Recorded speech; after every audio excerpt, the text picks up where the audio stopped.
অনেক দিন আগে এক স্বার্থপর লোক ছিল। অন্যের সম্পদে ভাগ বসানোর জন্য সে সবসময় সুযোগ খুঁজত, কিন্তু সে তার নিজের সম্পদের এক আনাও কারো সাথে শেয়ার করতে রাজি ছিল না। তার বন্ধুদের সাথেও না, গরিবদের সাথেও না।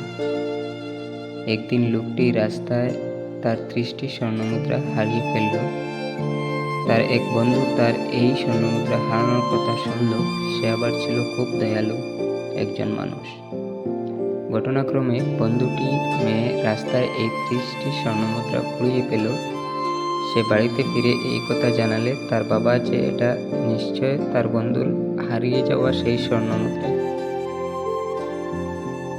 তাই সে লোকটির কাছে গেল তাকে মুদ্রাগুলো ফিরিয়ে দিতে।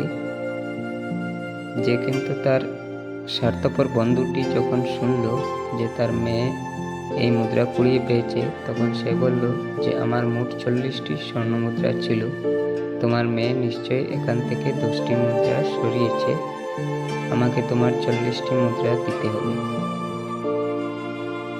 একথা শুনে লোকটি রেগে গেল এবং মুদ্রাগুলো সেখানে রেখে চলে গেল। কিন্তু স্বার্থপর বন্ধুটি ছিল নাছোড়বান্দা।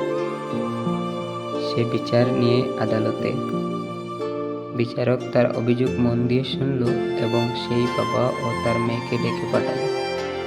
যখন তাদের নিয়ে আসা হলো, তখন সেই মেয়েটি জিজ্ঞাসা করল যে সে কতটি মুদ্রা পেয়েছিল। মেয়েটি জানালো যে 30টি স্বর্ণমুদ্রা। বিচারক আবার স্বার্থপর লোকটিকে জিজ্ঞাসা করল সে কতটি মুদ্রা হারিয়েছিল। লোকটি জানালো যে মোট 40টি স্বর্ণমুদ্রা।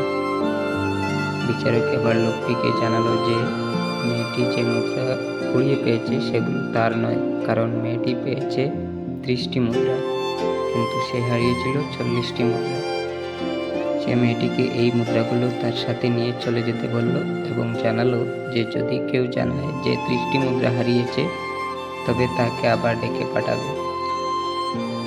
বিচারক লোকটিকেও বলল যে কেউ যদি খবর দেয় যে সে 40টি স্বর্ণমুদ্রা পেয়েছে, তবে তাকে ডেকে পাঠানো হবে। তখন সাথে সাথে স্বার্থপর লোকটি স্বীকার করল যে সে মিথ্যা বলছিল এবং আসলে সে 30টি স্বর্ণমুদ্রাই হারিয়েছে, তাই তাকে সেগুলো ফিরিয়ে দেওয়া হোক।